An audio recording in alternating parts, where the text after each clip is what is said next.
Open the tap, fill a glass with water. It's that easy. Can it continue that way in our desert environment? Whether or not we have a wet period, we know we'll have dry periods. And we, in central Arizona in particular, are quite, let's say, vulnerable to very long-term shortages or droughts on the Colorado River. If you compare the midpoints of those really ranges of supply and demand, you're looking at about a long-term imbalance of about 3.2 million acre feet. Looking a half century out, Arizona is in for dry and trying times as it assesses its water supplies and options. It's Arizona Week. Production of Arizona Week is made possible in parts by a grant from the Stonewall Foundation and by the members of Arizona Public Media. Thank you for your continued support. Once again, your moderator, Michael Cheha. For 15 years, the amount of water drawn from the Colorado River by Arizona and the 6 other states it feeds has exceeded the river's flow. At current usage levels and growth, projections are that the Colorado will be overdrawn in the year 2060 by an amount 22 times Tucson's annual share from the Central Arizona Project. How will we survive that? I spoke with participants in the University of Arizona's annual water conference this week, starting with Sharon Megdal, Director of the U of A's Water Resources Research Center. We're here at the annual water conference at the university, and I want to ask you, how close in Arizona are we to real issues with water supply? We're very close here in Arizona to issues of water supply. We know we're an arid, semi-arid state, we're a growing state, water is scarce, and so it is near and dear to all of us. At the conference, you're talking about water security, and that has multiple meanings here. Could you go over a few of those for us? Well, water security is a difficult thing to define, but in my very simple, quick way, it's ensuring that we have a secure water future, that we know that water will not be a limiting factor for the economic vitality of our communities in the state. And it really has to do with all activities, human, agricultural, environmental. There is competition for water resources, there's growing demand for these resources, and we have to figure out how do we ensure the economic vitality and the environmental vitality of our communities as we go forward with more competing demands for the resource. Over the decades, a lot of estimates about water use in Arizona have been wrong. They've been underestimated based in part on the science going in at particularly wet periods. We're experiencing a really dry period now, and on how fast the population would grow and what kind of water use there would be. How do we ameliorate those circumstances now and going forward? Well, I'm an economist by training, and one thing economists know is predictions are wrong. But in general, the trends are not. And so whether or not growth flattens out for a while, it will pick up. Whether or not we have a wet period, we know we'll have dry periods. And we, in central Arizona in particular, are quite, let's say, vulnerable to very long-term shortages or droughts on the Colorado River. And that's because we're importing Colorado rivers through the Central Arizona Project. And so one thing that's very important when we think about the water supply and demand imbalance is it's not only about what's happening here, whether it's raining right on our roofs here in Tucson, but it's what's happening up in the Colorado River Basin. So our projections at any point in time may be wrong, but the trends are not, and we will have cycles. And so while things could be good for a while, we have to be prepared for the times that they're not. And what are those times looking like in worst case scenario, 10 years, 20 years, 50 years from now? Well, worst case scenario is that the predictions of some of the global change models and climate models are correct, that we will experience increasing temperatures, perhaps drier conditions, and that has all kinds of effects. It means that we may need more air conditioning to keep cool, and electricity requires more water. We may have lower flows in the rivers and in the streams. And so it can be a compounding effect. And one of the things that we have talked about in the conference is the whole issue of groundwater. In Arizona, about 40% of the supplied water throughout the state is from groundwater. We can't see it, we can't see what's happening to it. And so the important thing is to watch all of our resources and then be prepared. Take the actions that prepare us for the future, which we're doing in part right now. And that leads to, is there a best case scenario, or is best case wishful thinking when it comes to water? Well, you know, the worst case scenario is really these dire predictions are true and we have shortage on the Colorado River and we have to draw upon our aquifers and storage. Of course we could have a good case scenario where we have lots of precipitation, where Lake Mead is on our conference poster. It is the poster child of drought and water shortage in the Colorado River. It gets back to full capacity, and then we have 4 years of storage there. I mean, so our best case scenario is that we have good precipitation conditions, people conserve, they're more efficient in their uses, we get to kind of a new approach. We don't take water for granted, and also are willing to pay for the programs that ensure we have good quality water. That, I guess, is kind of the best case scenario. What's the key takeaway for the public in understanding Arizona's water issues and what the average person can do about that? I think a key takeaway from an event like this and from the work we do at the Water Resources Research Center in general is that these are problems that we know about. It's not like these things are surprises to us. We don't want the surprises. We don't want the shocks. So the important thing is that the professionals are watching these things, they're trying to take actions. It takes long lead time sometimes to plan for the future, but they're working on behalf of the public. But what the public really, I would hope, would do is become educated on these issues, whether it's through reading the reports on their utilities websites, in their bill inserts, and realize that they should not take reliable, good quality water for granted. It will be there. That is the job of the utilities, but it's going to take some money and some effort and support from the public. As we implied, the Colorado River is a key component of the desert water scenario. The U.S. Bureau of Reclamation recently completed a comprehensive study of the Colorado Basin, projecting supply and demand for the next 50 years. Here to discuss it is the study's program manager, Carly Gerla. How much is the Colorado River overcommitted right now? That's a tricky question. I mean, right at any given point, it matters on it depends on what the flow of the river is for a given year and what the demands are for that year. The Colorado River was allocated back in the 1920s as part of the Colorado River Compact, and it's kind of well known within the science of the Colorado River Basin that it was allocated based on a period where the flows were higher than what we've seen over the long-term average. So we are in a state where our allocations exceed what the long-term average has been on the system.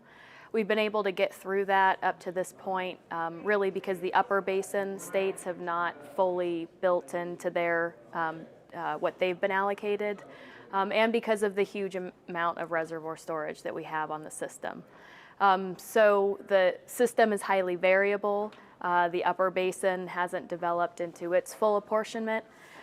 So we're able to get through despite the fact that our use is sometimes greater than what our supply is.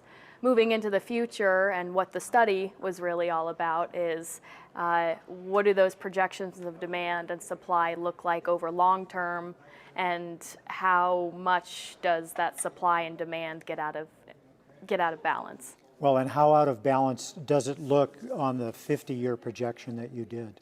Yeah, so over the next 50 years, so by 2060, we looked at multiple different scenarios of future supply and future demand. If you compare the midpoints of those really ranges of supply and demand, you're looking at about a long-term imbalance of about 3.2 million acre feet. But we all recognize how uncertain supply and demand might be on this basin over the next 50 years. So there are scenarios that have a much greater imbalance than that, up to 7 million acre feet in some cases. And there are plausible futures that show there really is no imbalance. But at the median level, it's about that 3.2. Put that into some perspective. How much of the total flow is that? Yeah, that's a good question. Our long-term average flow on the basin has been about 15 million acre feet, so 3.2, I think that's about a fifth of that, but we can store 60 million acre feet of supply on this system.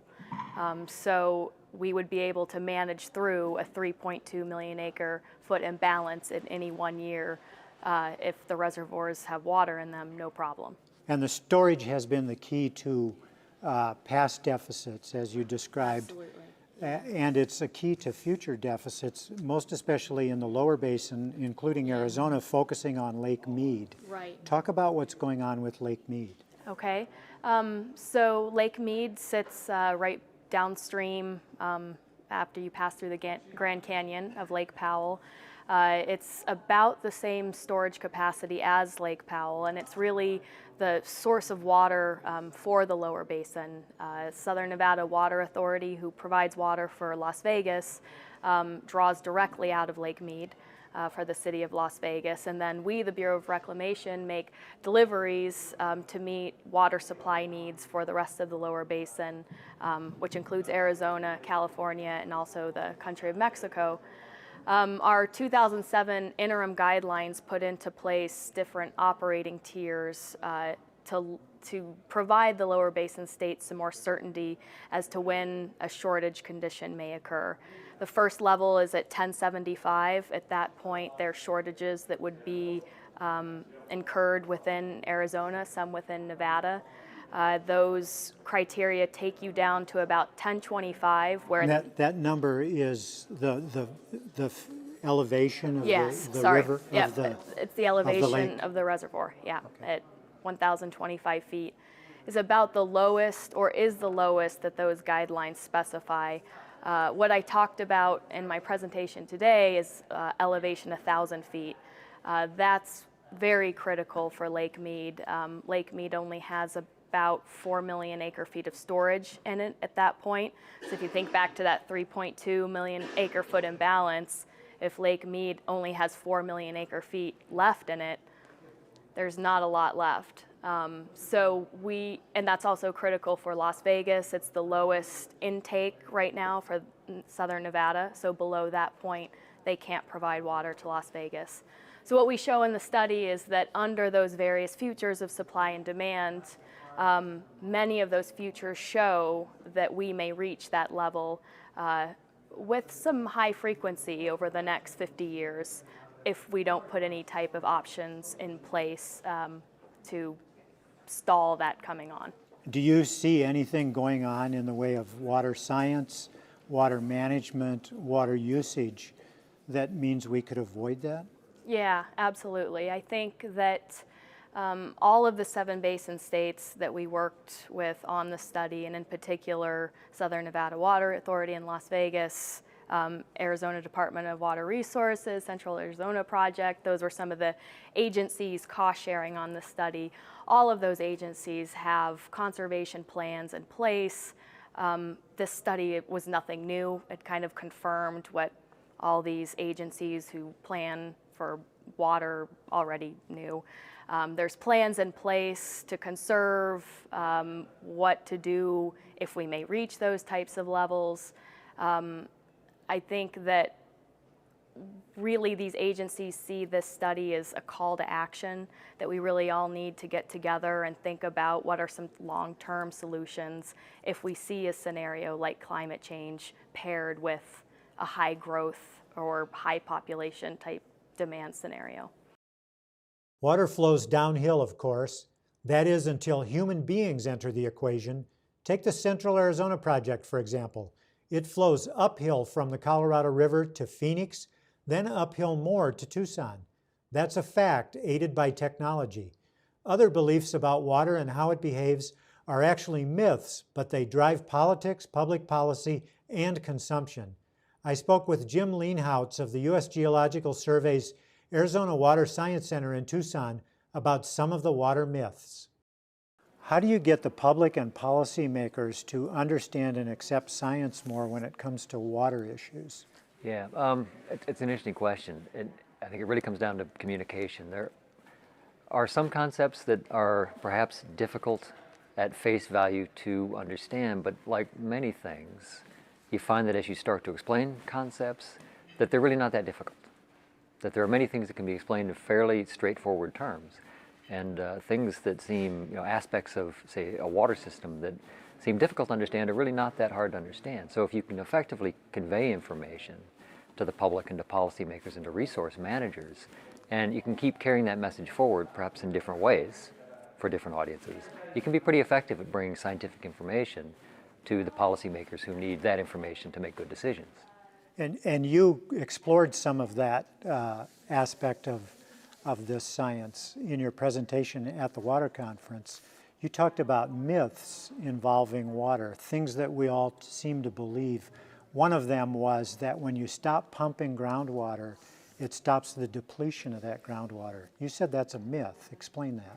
Yeah, what I was really referring to was how the development of groundwater resources affects connected surface water resources. So it might be base flow in a stream, or flow in a spring, or a riparian system, so trees that use water, evapotranspire the water. So when a groundwater system is developed, when you put a well in the ground and you start pumping water out, you change that system, you affect the system, so you change how water is flowing in the system. The myth is that when you turn off the pump, that those effects that you've already put into motion, already started, instantaneously stop. They don't. So you've removed water from storage in the aquifer system. You've changed the way water flows.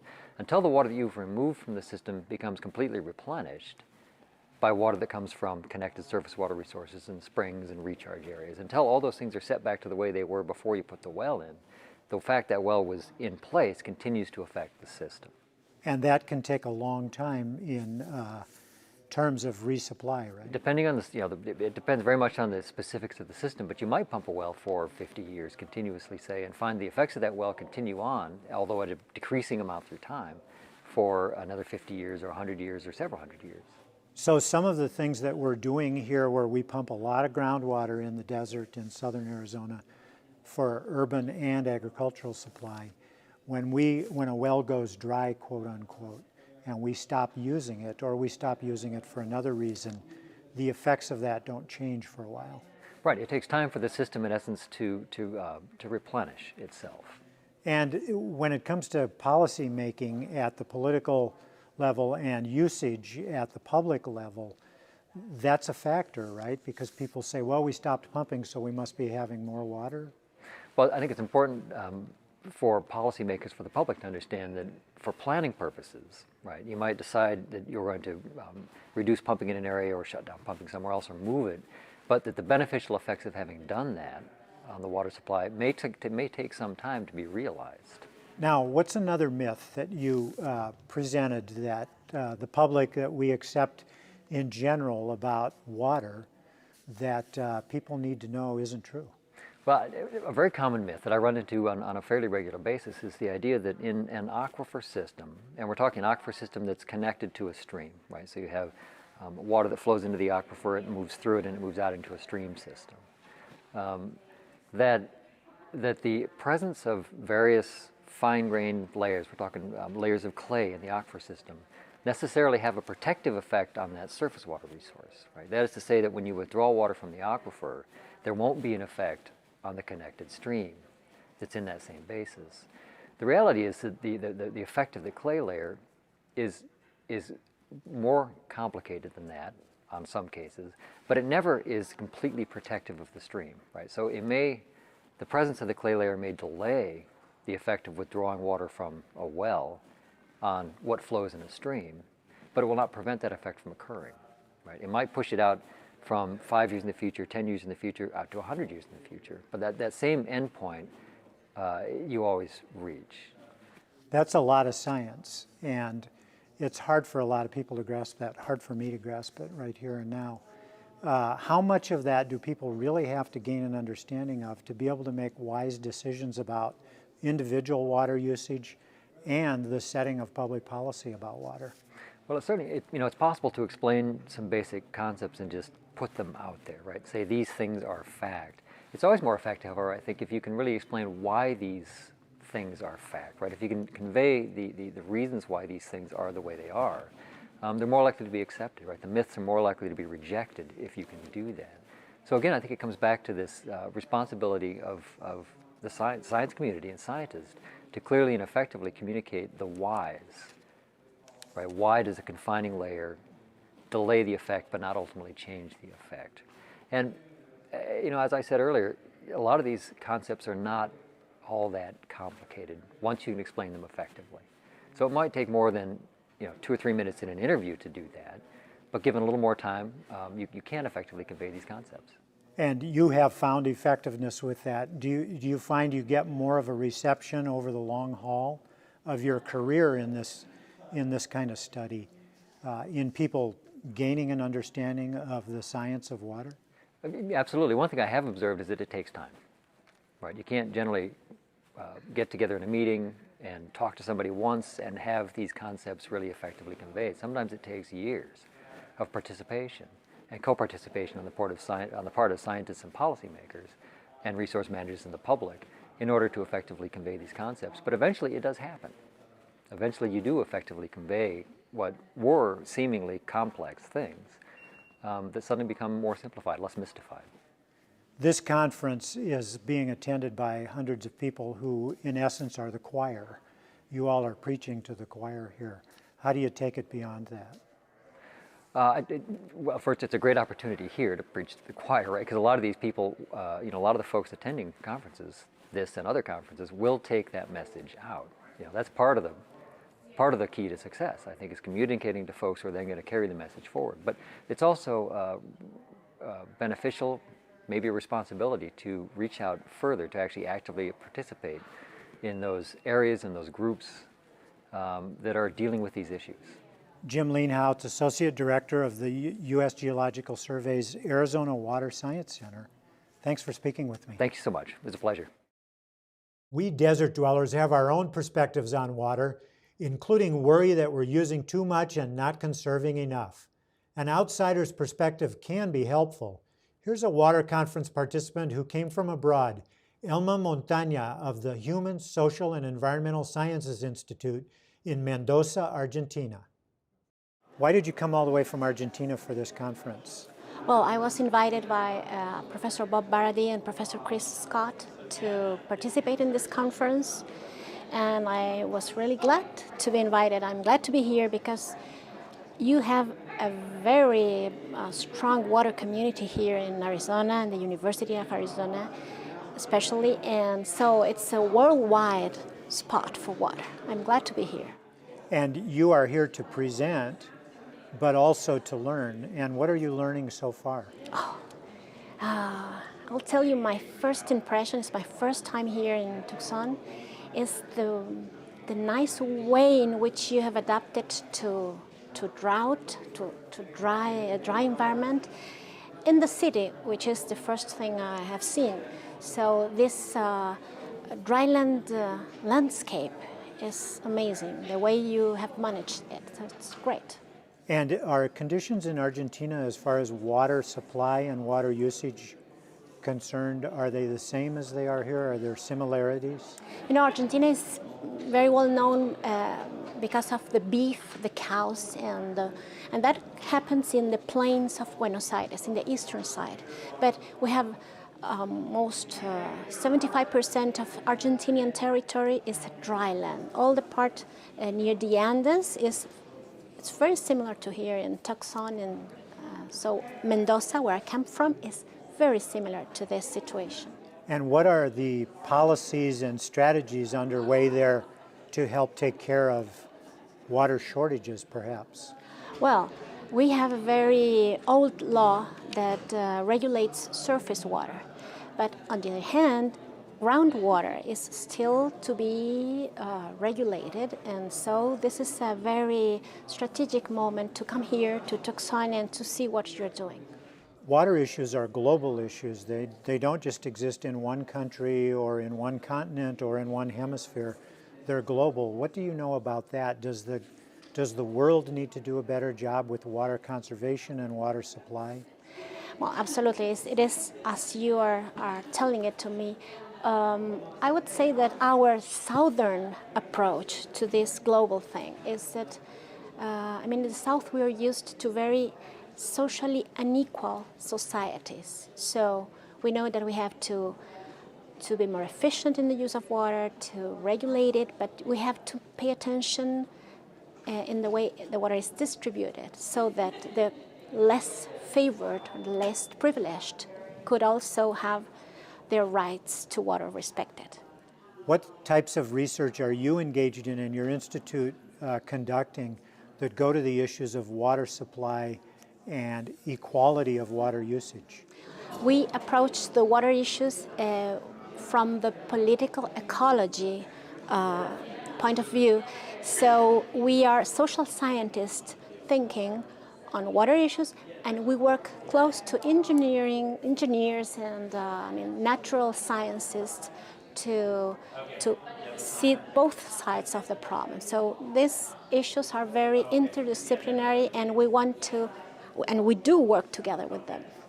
What kind of economic pressures do you see in Argentina that relate to water usage? Do those with the money prevail when it comes to decisions about water? It is exactly as you say, and particularly in Mendoza, where we have it is a wine region, so we have a tradition of winemaking, but we also have, since the 90s, foreign capitals coming to make wine in Mendoza, and there are those capitals with a lot of money that are getting the best water locations, and they're using groundwater to their advantage, and the not less privileged are lacking water. And how do you change that? Well, that's my job, to show that there are social concerns, and that when you allocate water, you have to be sure that everyone's rights are being respected.